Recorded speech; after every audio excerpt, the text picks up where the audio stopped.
Alright, guys. What is going on, everyone? Welcome to part 4 of how to speedrun Final Fantasy VII. In this part, we're going to be talking about the train graveyard and Sector 5, which has some of the more difficult movement that Midgar has to offer. And we're also going to be going over the Reno boss fight. Hope you guys enjoyed this one. Remember, if you happen to have any questions, you can always leave them down below. And don't forget to rate and subscribe. But alright, so here in the sewers, step count is live, obviously. So you want to cut this movement perfectly. Like this stair here, you want to, kind of cut around it nice. You're going to get this encounter here, which is going to be a preemptive.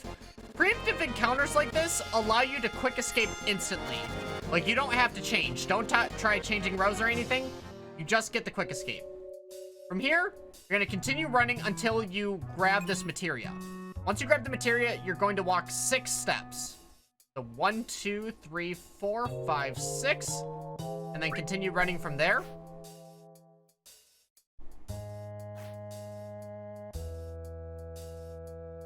Continue with this. Alright, now we're going to be entering the train graveyard. Honestly, this area is going to kill so many of your step count runs. Like, at first, do not fret. This area is challenging at first, but you can get it with practice. There is a trick to some of the ladders that I'm going to be pointing out. Oh, well. Yeah, you don't want to hit the save point. If you press just right here, you hit the save point. So you kind of want to do right and down. Avoid the save point. Grab the ladder. Only pressing up here. Grab the high potion. And move around here. Alright, these ladders. So, cool thing about these ladders is you can use L1 and R1 to help your movement here. Because if you're just using the D-pad, once you get up here, like, pressing up does nothing. Like, left and right are actually what control you on this ladder. So if you're pressing up, nothing. But once you reach here, if you're pressing diagonal, you're moving away from this wall. Like, and that is costing steps. So you could inch forward with right until you see Cloud stand up. You know, kind of like that. And then you go up, and then you go here, and then you do the same exact thing where you wait till he stands. And then you go up. Or you can do something way better. Like, way better. And you do diagonal, but right here, you hold L1 with it, which is going to allow you to just go straight up. Straight up just like that once you've exited the ladder. So I'm holding L1, and then you're going to be mashing circle. Well, you do move inwards towards the ladder once you reach the ladder, but that's how you get the straight line going straight out of the ladder. And you don't waste steps, and you don't waste any sort of time. From here, you're gonna do up left, and then instead of holding L1, you hold R1, and that gives you the straight line out of there, just like that. So again, train graveyard movement, gonna look something like this.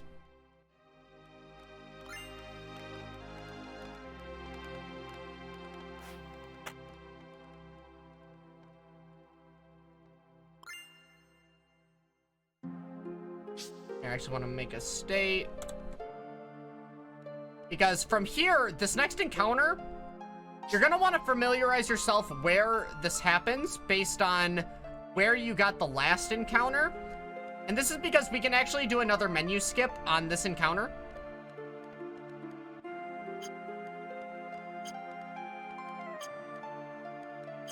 It's like you don't necessarily want to be like wasting so much time here going for menu skips like this, because you could like menu skip a bunch of times and then get the encounter and you've just like lost a bunch of time. Do you want to like try to min-max how many times you're going to be opening the menu, like to where the trade-off is worth it? But as you see right there, we did get the menu skip. The encounter didn't happen. Don't grab that item there. You don't need it. You don't need to waste the steps.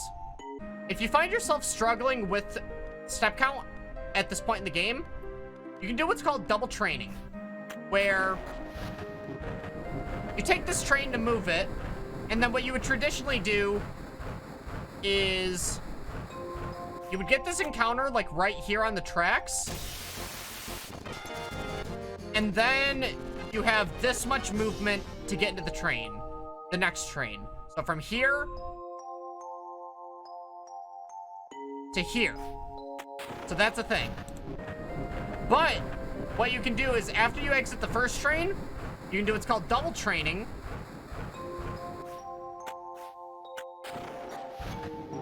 And then you enter here, and then you're gonna get the encounter.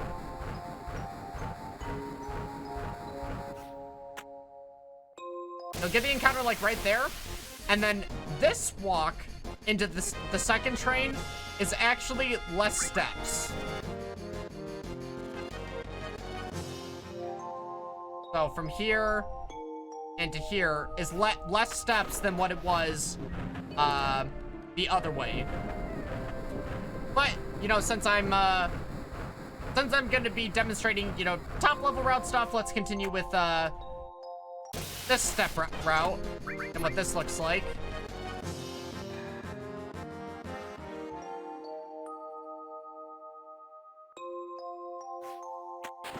Yeah, so you go in here, you don't need to grab the high potion that's on top here. And you're just holding diagonal, exiting this ladder until you jump. And then from here, it's just left.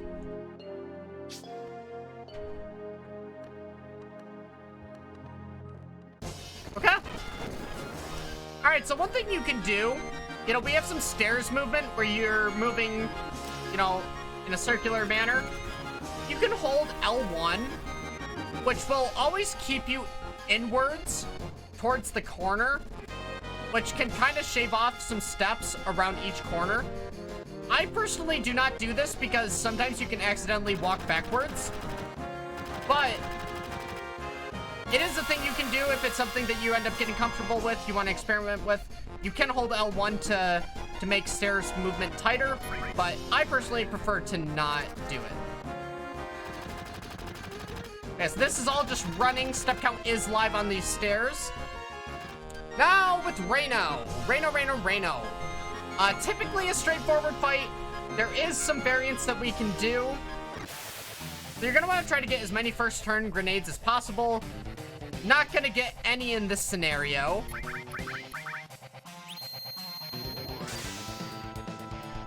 So I believe Reno takes 8 grenades to kill. One special thing to note about this fight is Cloud is the only person here that gets an HP refresh from after this point. Like, throughout all of Midgar.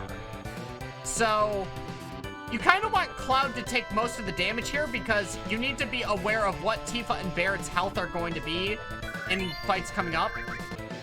And what you can also aim to do here is to get more turns using limit breaks. You know, if he hits Cloud here,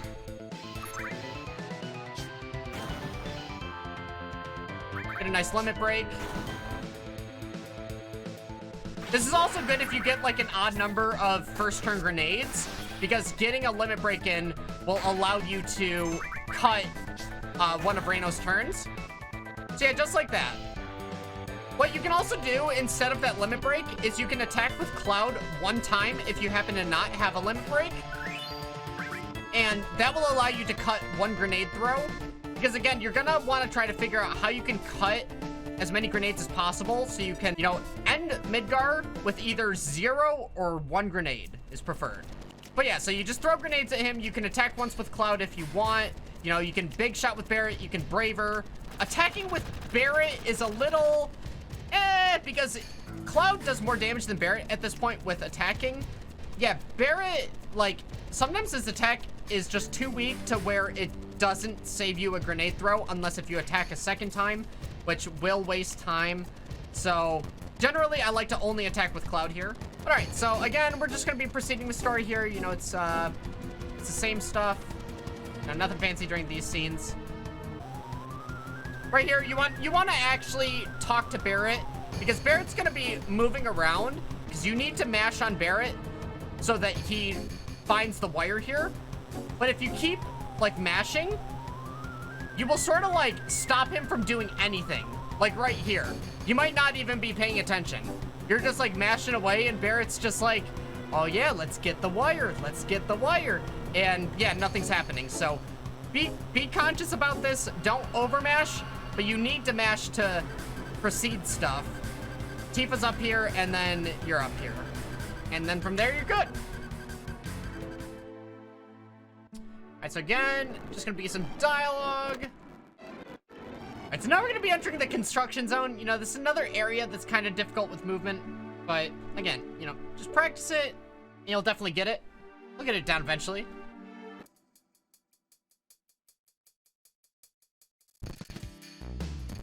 Alright, so your first fight here is gonna be against a house enemy that is a side attack. Now, side attacks, along with preemptive encounters, allow you to quick escape from the fight.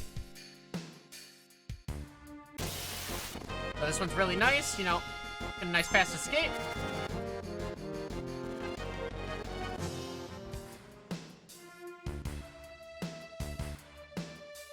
Again, this is just a screen you're going to want to practice. Pretty confusing at first, but you know what? Once you get it, you got it. I'm just going to proceed on through to Eris's house. Just going to grab the things over here. You're gonna grab the ether, and you're gonna grab the cover materia. And from here, you know, just more story that we're gonna mash through. I should also point out, you have the ability to go upstairs here to grab a potion and a Phoenix down. That will allow you to get, you know, either some extra money, or if you want to hold on to the Phoenix down to have a Phoenix down. You know, you do have access to that if you would like. You know, being here in Eris's house, it doesn't affect step count, so you can do it. I'm not gonna get it, but if you need money or a Phoenix down, it's available for you. Alright, so from here, we are going to do another shop. You know, we leave Eris's place, we go into the shop here, and we're gonna go into sell. And if you've done the shop, or the shops in the same way that I've done it, you should still be left with ether right here and Phoenix down right here. Your first slot is going to be grenades. So you know instantly to sell your ethers first. So like when you open the sell menu, it's gonna be like sell item ether. Oh, wait, yeah. Sell item ether. It just remembers that you were on ether. But yeah. So sell item ether, sell everything, sell the assault gun, and then Phoenix down, you've got a stack of 2. Thing about the stack of 2 is, I know I'm going, like, stupidly in depth into, like, these menus, but this is sort of what I wanted to do. But, like, the thing about this stack of 2 is you don't want to try to get the second item too soon. Because if I, like, press circle and right... Okay, so that did actually go through. But a lot of times you can be too quick on it, and it doesn't go through. You need to press circle and wait a tiny bit before the second one gets added. Yeah, that's gonna look like this. Hopefully fast. And then you also sell the high potion. I leave the potion here. This is for a couple reasons. This is actually gonna be used for inventory arrangement. Like, if I have potions here, potions will never end up in the first slot, even if I run out of grenades. That is the mindset with this. So I'm gonna sell everything except the potion, and that is purely just for inventory arrangement. So, again. Oh. Keep wanting to sell the grenades on accident. And then, once you exit out twice, you're gonna go to the buy menu, down once into grenades, and up 4 times, you get 41. Again, your numbers might be slightly different if you end up needing to buy 1 or 2 extra, depending on, you know, whether or not you do preemptive apps, or, you know, if you just aren't the best at saving grenades throughout Midgar yet. But, yeah, so 41 grenades here, and you leave. But alrighty, so we have the construction zone screen here. You gotta do it this way. Gonna get a fight against a house, which this house enemy sucks. I hate it. All of its turns take forever.